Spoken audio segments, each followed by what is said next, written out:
Hello friends, welcome to this session of basic economic analysis, session number 9. So we will be today dealing with evolution of the present economic system. Over the ages, how our economic system has changed. Change in the sense how the thinking has changed, how the various economists have brought some improvement, or you can say great improvement in the way we think. So that is what we are going to deal in today's session on evolution of the present economic system. Myself, Aftab Bhai. So before this, we understood so many concepts right from nature of economics. Then we understood scope of economics. Then we understood what are the methods of economics. After that, we understood organization of economic activities, types of economic activities, and then we saw what is circular flow of income, what is economic policy, and we have come to the last session, that is evolution of the present economic system. So let us go ahead and see how our legends in economics have contributed to economics. The field of economics underwent a remarkable expansion over a period of time as the world economy has grown increasingly large and complex. ಇಡೀ ವಿಶ್ವದ ಆರ್ಥಿಕ ವ್ಯವಸ್ಥೆ ಬೃಹತ್ವಾಗಿ expand ಆಗಿದೆ ಮತ್ತು ಬರೀ expand ಆಗಿಲ್ಲ, ಅದರ ಜೊತೆ ಕಾಂಪ್ಲೆಕ್ಸಿಟೀಸು ಬಂದಾವೆ. It has become too tough to see how the things are working. So in such scenario will try to see the past, ಯಾವ ರೀತಿ ನಮ್ಮ ಆರ್ಥಿಕ ವ್ಯವಸ್ಥೆ slowly and gradually evolve ಆಗಿದೆ. So you can see the evolution of man. In the same way, our economic system has evolved from nomads to today's sophisticated digital economy. So you can see here, earlier, long back, when the human race started to exist, very ancient period, there were nomads. Nomads are the people who roam around, and then we see that these people started to settle down in small places and cultivated their own food using their own tools for cultivation. So from nomadic tribes, that is from hunting and gathering, to agricultural settlement, that is cultivation. So this is the very old system. When we speak about existence of human beings, now yavaginda huttidevi, then we have become earlier, our very old ancestors, what they were nomads. They used to go from one place to another place. They used to keep on, and what was the main source of food for them? They used to hunt. Hunting the animals was the main source of food. So they used to go on hunting, and they used to move places to places. They used to move around in search of animals. So that was the initial point, and that is what is called as nomadic tribes. So they were called as nomads. And then slowly and steadily they reached to the places where there was water. They learnt about cultivation, and not only they learnt about cultivation, they also understood about domestication. Domestication ಅಂದ್ರೆ ಪ್ರಾಣಿಗಳನ್ನು ಸಾಕೋದು. So you know which is the oldest animal first to be domesticated? It is the dog. Friends, dog is the first animal that these people started to domesticate, and then came cattle. So domestication started, and then this cattle were used for cultivation. So this cattle was not only used for cultivation, they were also used for dairy products. So dairy items or dairy products were also produced by this. So from nomadic tribes to agriculture settlement, this is the first thing to understand about how the human race has evolved. And after this, we'll understand how the economic systems have evolved.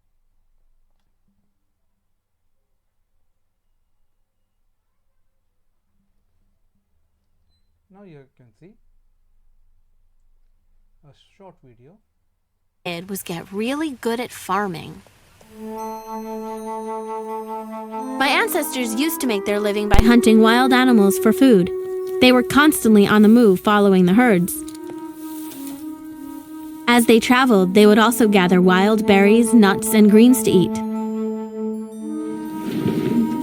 But they often didn't know where their next meal would come from. It was a hard way to live. Then they discovered they could plant and harvest a kind of wheat they found growing wild. And they also found out how to tame wild goats and sheep and raise them for food. Grandfather calls that domestication. It meant they didn't have to hunt for food anymore. They could grow it themselves. And so my ancestors stopped wandering and stayed here. They discovered that food grows better here than almost anywhere else. He says it's easy to grow food in our valley because the soil here is so fertile. And he says that is because of the mountains up north. It snows a lot up there in the winter. When the snow... Then the rivers rise over their banks and flood the valley. And they dump a lot of really good dirt on the land. It's great for growing food in. We eat really well. We grow barley and wheat, lots of beans and fresh vegetables, and fruits like melons, dates, apples, figs, and grapes. Our animals give us milk, cheese, and meat, and there are always plenty of fish in the rivers. The biggest problem was never knowing when a flood might come and wash away their crops. Even if the crops survived that, they might die in the summer when it's so hot and there's not enough water. But my people didn't give up. Instead, we actually invented a way to control the river.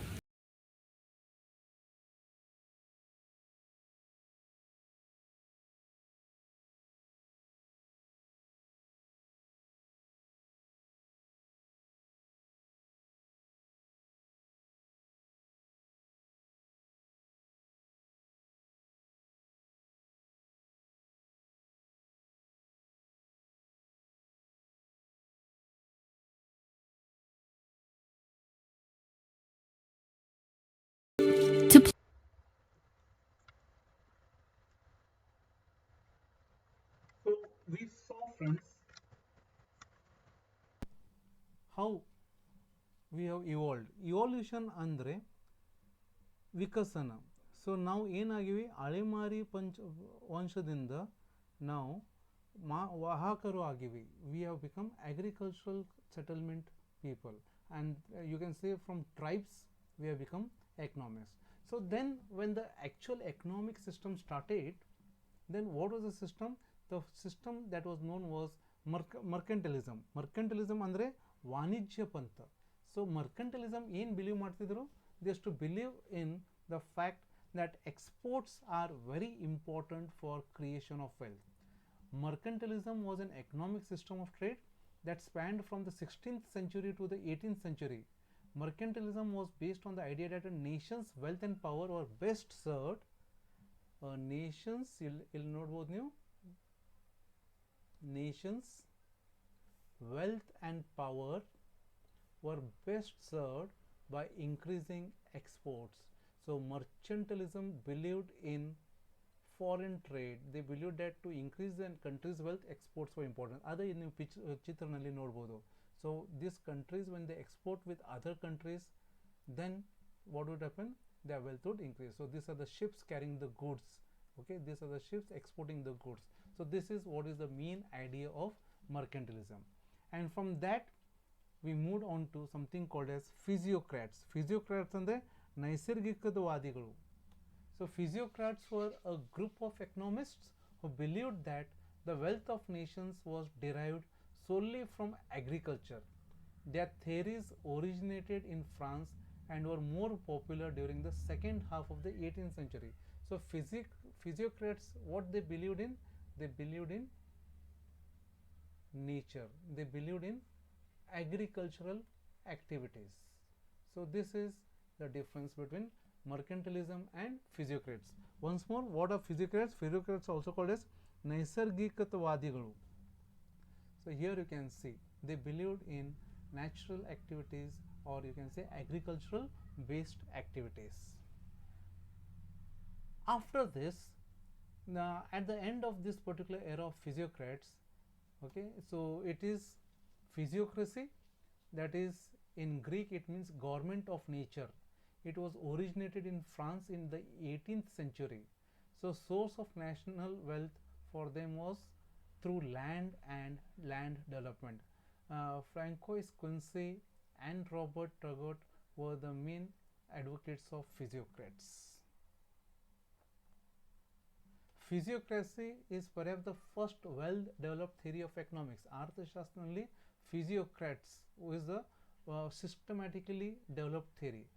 After this theory came something called as the Wealth of Nations in 1776, which changed the way we looked at economics. And now we are actually entering into evolution of economics, Arthashastra Vikasana. So first friends, there is something called as classical school. Classical school andre sampradayika pandadavaru. So classical school, who are the main pioneers? It is Adam Smith. So you can say friends, Adam Smith was born in 1773. Okay, he is the founder of our modern economics. Founder of modern economics. He advocated laissez-faire policy. Laissez-faire andre no government intervention. ಸರ್ಕಾರದ ಯಾವುದೂ ಪ್ರಕಾರದ ಹಸ್ತಕ್ಷೇಪ ಇಲ್ಲದ ಅರ್ಥವ್ಯವಸ್ಥೆ. He has written a book which is called as the Wealth of Nations, and he is the person who created the concept of gross domestic product. So it is Adam Smith, the main founder of classical school. So classical economics is a broad term, okay, that refers to the dominant school of thought of economics in the 18th and 19th century. Scottish economist Adam Smith is the progenitor of classical economic theory. Along with Adam Smith, there was even our David Ricardo, who also belonged to classical school, JBC. He was also from classical school, but the main pioneer was Adam Smith. So what are the basic things that classical school thought of? So the basic tenets of free market, mukta marukatte, laissez-faire policy, okay, that is free non-government intervention, and invisible hand. Okay, what do you mean by invisible hand? That is what Adam Smith believed was that all the economic activities will automatically come to equilibrium through the invisible hand, and there is no need of government intervention. ಅಂದರೆ ಅರ್ಥವ್ಯವಸ್ಥೆಯಲ್ಲಿ ಯಾವಾಗಲೂ ಸಮತೋಲನ ಇರುತ್ತದೆ. ಆ ಸಮತೋಲನ ಸಲುವಾಗಿ ನಮಗೆ ಯಾವುದೋ ಪ್ರಕಾರದ ಸರ್ಕಾರದ ಹಸ್ತಕ್ಷೇಪದ ಅವಶ್ಯಕತೆ ಇಲ್ಲ, non government intervention. And classical school mainly focused on supply. And ಅಲ್ಲಿ ಕ್ಲಾಸಿಕಲ್ ಸ್ಕೂಲ್ನಲ್ಲಿ ಲೇಬರ್ ಥಿಯರಿ ಆಫ್ ವ್ಯಾಲ್ಯೂ, ನಾವು ಯಾವ ವ್ಯಾಲ್ಯೂ ಅಂತ ಯಾವಾಗ ಹೇಳ್ತೀವಿ, ವ್ಯಾಲ್ಯೂ ಆಫ್ ದ ಪ್ರಾಡಕ್ಟ್ ಇರ್ಬೋದು, all those things, it was based on labor theory of value. They used to speak about man hours of labor. Then from classical school we progress to neoclassical school, and here comes one more legend, and he is our Alfred Marshall.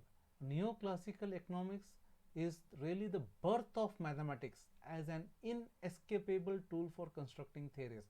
So neoclassical school in ಬಂತು, ಅಲ್ಲಿಂದ ಅರ್ಥಶಾಸ್ತ್ರದಲ್ಲಿ ಗಣಿತದ important ಬಂತು. So it is Alfred Marshall, who was born in 1842. Alfred Marshall is also called as the father of neoclassical economics. If Adam Smith is the father of classical economics, Alfred Marshall is father of neoclassical economics. He is the originator of principles of economics. He has written a very profound book called as the Principles of Economics, which till today we are following it. And he was a very careful thinker. So when you speak about Alfred Marshall, friends, this is what is 1842 year of birth and 1924 he was no more. He is the father of neoclassical economics, and it is he who has written the book The Principles of Economics in 1890. So just imagine from 1776 to 1819 the gap that he had. So what the neoclassical school focused on? Neoclassical school has come from classical school. Classical school thought ಏನಿದೆ, ಸಾಂಪ್ರದಾಯಿಕ ಪಂಥದ ಏನು ವಿಚಾರಧಾರಣೆ ಇದೆ, ಅದ ವಿಚಾರಧಾರಣೆ ಇದು ನವ classical school, ನವ ಸಾಂಪ್ರದಾಯಿಕ ಪಂಥದವರಿಂದ ಬಂದಿದೆ. ಅವರು ಏನು ಮಾಡ್ತಾರೆ, ಮುಕ್ತ ಮಾರುಕಟ್ಟೆಯಲ್ಲಿ they believe in free market economy. Here classical school, if it focused on supply, neoclassical school focused on both demand and supply. And ಇಲ್ಲಿ ಸಮತೋಲನ ಇದೇನು ಶಬ್ದ ಇದೆ, it has come into the picture, the concept of equilibrium, equality between demand and supply. So this particular concept, equality between demand and supply, ಇದೆಲ್ಲಿಂದ ಬಂದು, this concept has been introduced by Alfred Marshall, and neoclassical analysis is completely called as marginal analysis. It is Marshallian analysis, it is marginal analysis. ಇಲ್ಲಿ ನಾವು ಏನು ನೋಡ್ತೀವಿ, ಸೀಮಾಂತ ತತ್ವಗಳ ಮೇಲೆ ಭಾಳ ನಿರ್ಭರ ಇರ್ತೀವಿ. So this is what is neoclassical school. Moving ahead, then at the same time when neoclassical school came into the picture, there was something called as Marxist school.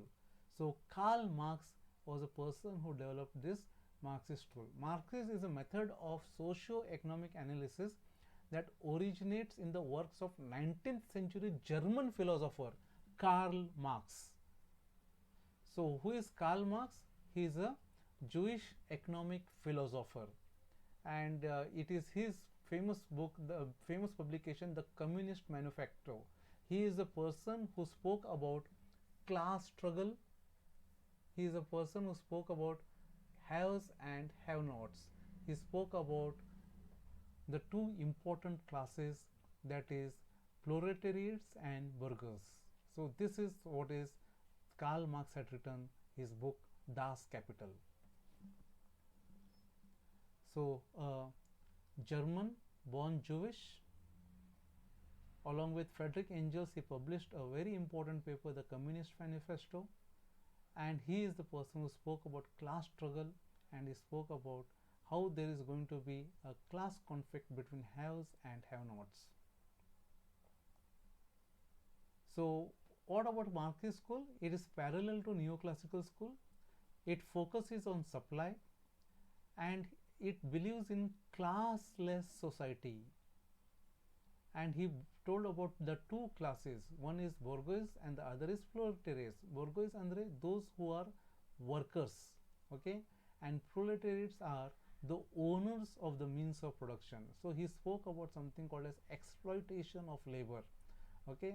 ನಮ್ಮ ಕಾರ್ಮಿಕರ ಮೇಲೆ ಏನು ಶೋಷಣೆ ಆಗ್ತಾ ಇರ್ತೈತಿ, that is they work for long hours and are paid less, and thus creating lots of profit, surplus value to the industrialists, to the firms. That is what would lead to class conflict, class struggle, and at the end everything would be stabilized. This was the thought of Marx.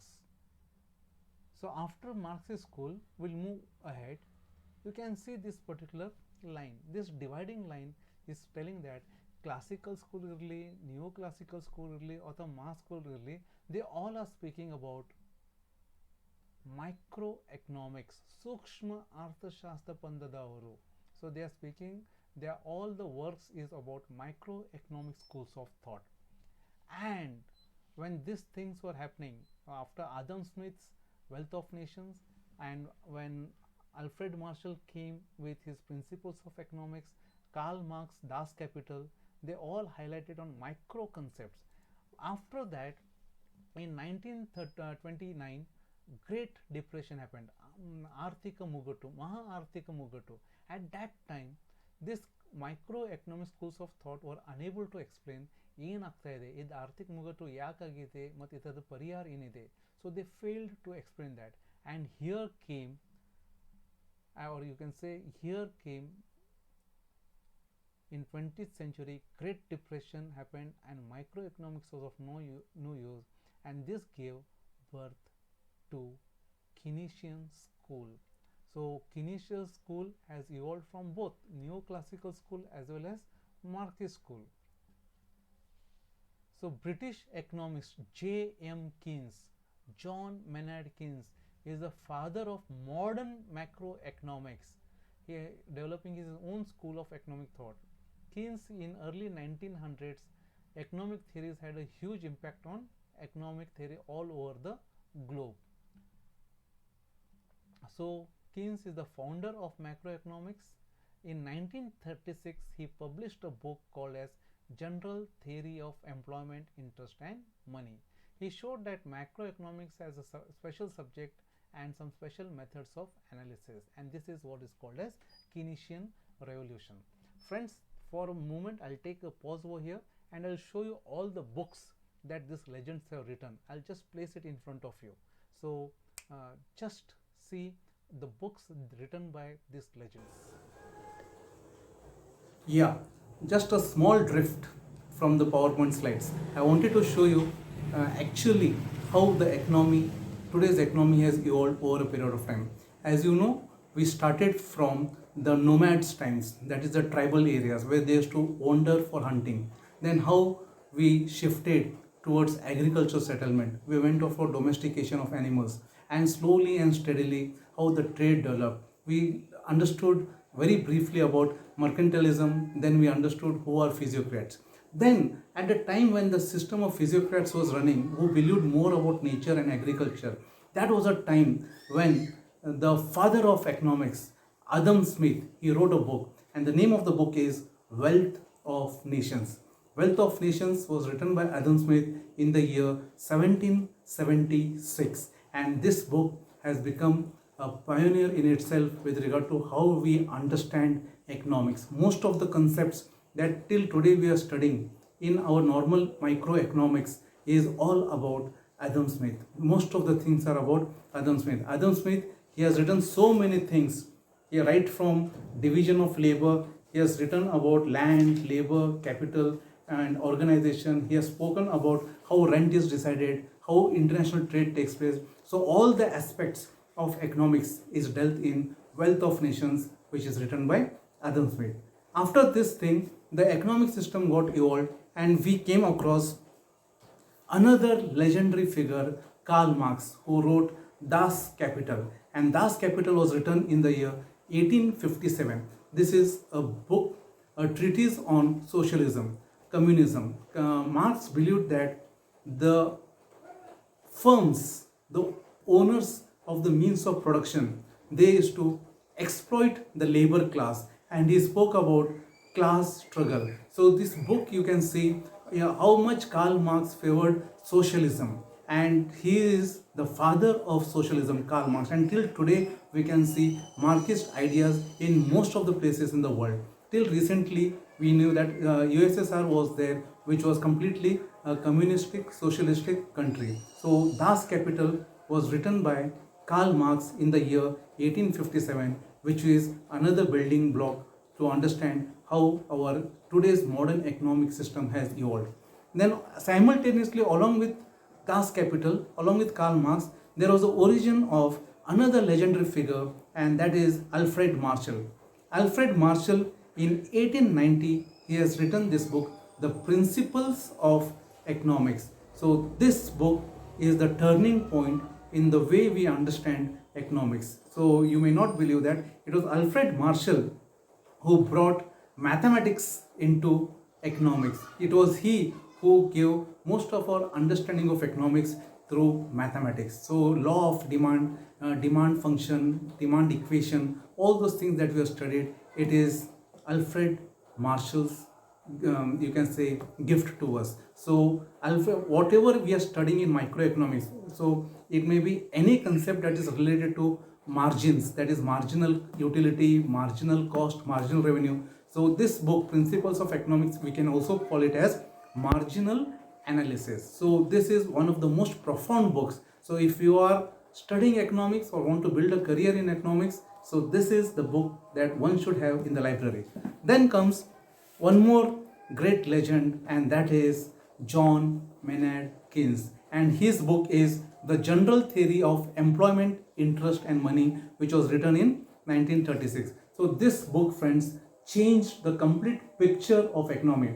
Till Alfred Marshall, till Schumpeter, what we used to see, it was all microeconomic analysis, and it is because of John Maynard Keynes, Lord John Maynard Keynes, that we understood the concept of macroeconomics. So this book deals completely about macroeconomic analysis. This book became very popular after the Great Depression of 1929. This book was written in the year 1936. It became more popular after Great Depression because he gave the answers to all the questions which microeconomic school of thought couldn't answer. The classical school and the neoclassical school. Adam Smith belongs to the classical school. Alfred Marshall belongs to the classical school. Karl Marx, Das Kapital belongs to the classical school, and Adam Smith. These are all classical school of thoughts.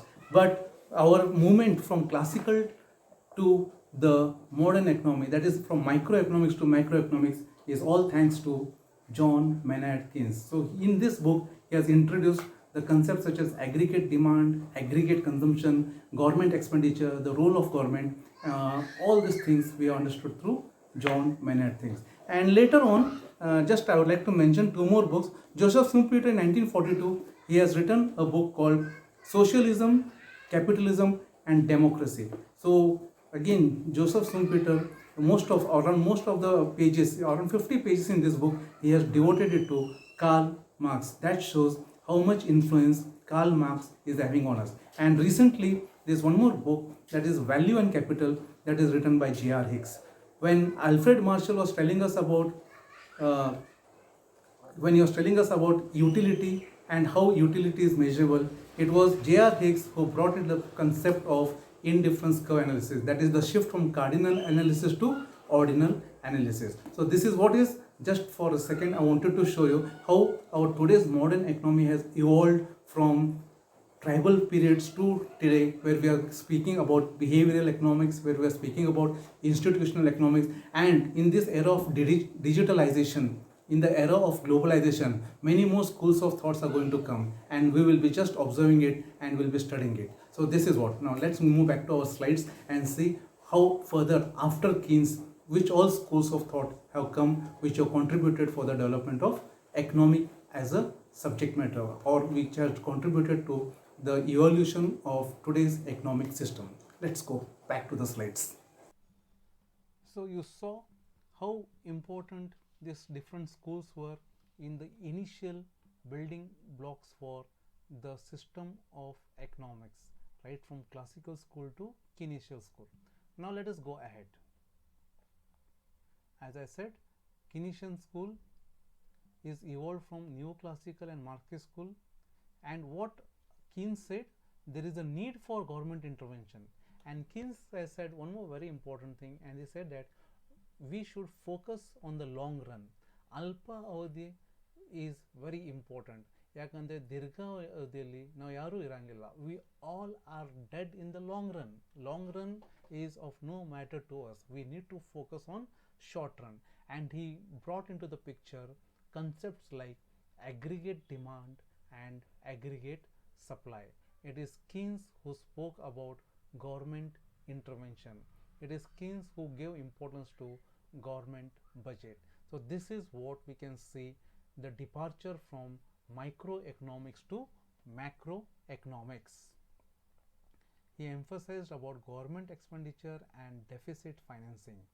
So, and it is Keynes who spoke about the business cycles from trough to peak, recession, recovery, boom and depression. Let us move ahead and see after Keynes school how the economic system has evolved. Then there was one more school of thought that came from neoclassical school, and that is called as monetarist school. So what is monetarist school? Monetarist theory or monetarism is an approach to economics that centers on the money supply. ಇಲ್ಲಿ ಹಣದ ಪೂರೈಕೆ ಮೇಲೆ ಭಾಳ importance ಕೊಟ್ಟಾರ. So the basic idea behind monetarist thinking is that money supply is the important factor affecting the economy. So no one else had brought money into the picture.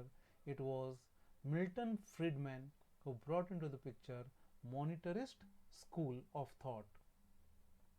So you can see Milton Friedman is an American economist, statistician and public intellectual. It is he who led the monetarist incarnation of Chicago school. He was the opponent of Keynesian economics and wanted to show that money was important, and he believed that money supply was an important instrument in conducting economic policies. So Milton Friedman is also called as a monetarist. So it evolved from classical school. It focused mainly on monetary policy and is focused on business cycles and supply of money. So it gained importance after stagflation in 1971. Keynes, what he said, the Great Depression happened because of lack of aggregate demand. Demand ಸಮಗ್ರ ಬೇಡಿಕೆ ಇಲ್ಲ, ಅದರ ಸಲುವಾಗಿ ಮಹಾ ಆರ್ಥಿಕ ಮುಗ್ಗಟ್ಟು ಆಗಿದೆ. Later on in 1977 the world economy faced one more situation, and what was that? There was stagflation. Stagflation ಅಂದ್ರೆ ಏನು? ಇನ್ಫ್ಲೇಷನ್, ಹಣದುಬ್ಬರ ಹೆಚ್ಚಾಗ್ತಾ ಇದ್ದು ಮತ್ತು ನಿರುದ್ಯೋಗನೂ ಹೆಚ್ಚಾಗ್ತಾ ಇತ್ತು. So a situation where both inflation is increasing as well as unemployment is increasing led to stagflation. Before that ಏನಿತ್ತು, ನಿಮ್ಗೆ ಅನ್ಎಂಪ್ಲಾಯ್ಮೆಂಟ್ ನೀವು ಕಡಿಮೆ ಮಾಡಬೇಕಂದ್ರೆ ಇನ್ಫ್ಲೇಷನ್ ಹೆಚ್ಚು ಮಾಡಬೇಕಾಗ್ತೈತಿ, ನೀವು ಇನ್ಫ್ಲೇಷನ್ ಕಡಿಮೆ ಮಾಡಬೇಕಂದ್ರೆ ಅನ್ಎಂಪ್ಲಾಯ್ಮೆಂಟ್ ಹೆಚ್ಚಾಗ್ತೈತಿ. ಸೊ ಈ ರೀತಿ ಒಂದು ಪ್ರಕಾರದ ಟ್ರೇಡ್ ಆಫ್ ಇತ್ತು. So that trade of was told during Keynesian time. But later on when stagflation happened, unemployment ಹೆಚ್ಚಾಗ್ತಾ ಇದೆ, ಇನ್ಫ್ಲೇಷನ್ ಹೆಚ್ಚಾಗ್ತಾ ಇದೆ. ಸೊ ಇದು ಯಾಕೆ ಆಗ್ತಾ ಇದೆ? This is what gave rise to the monetarist school of thought. So here we come into, we can see the concept of quantity theory of money. What is quantity theory of money? Here we speak about Fisher's equation and all those things. So here Cambridge equation is there, cash transactions approach and cash balance approach is there. So all these things came into the picture because of monetarist school.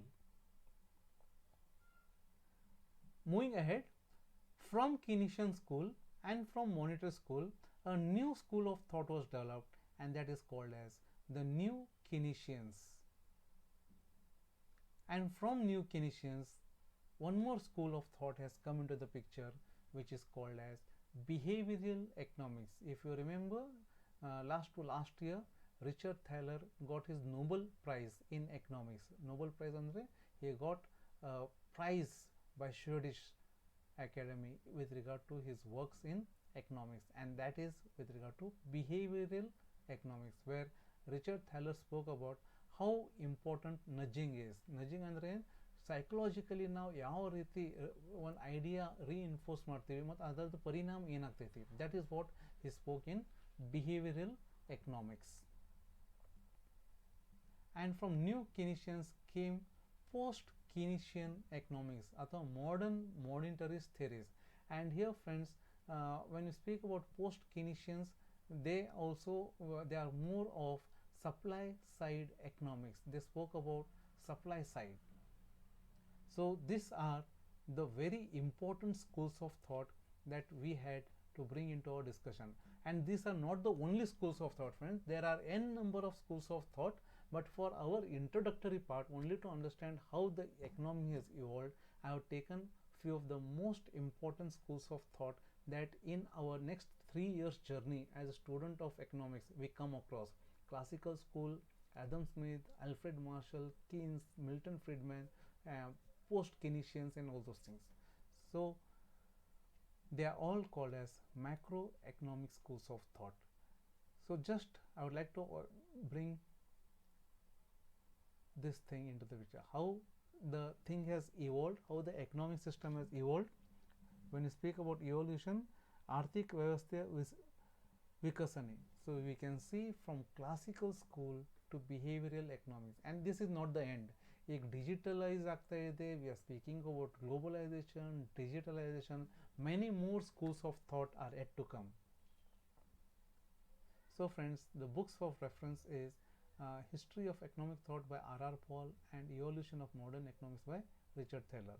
So before going this, in between friends, there are many other schools that came into the picture. Just I would like to mention it. There was something called as Schumpeter's School of Thought. We spoke about innovations. Then there was something called as Austrian School, along with Schumpeter's School. Then there came something called as institutional economics. So there are various schools of thought that we have come across when we speak about evolution of our economic thought. So with this friends, I would like to end my discussion and say bye to you. So with this, I have completed the first unit of basic economic analysis. So study hard, try your best, and congratulations for opting economics as your major subject. Thank you very much. Study hard, enjoy your studies, and keep smiling. So if we get a chance to meet again, till then, tata, bye bye, take care.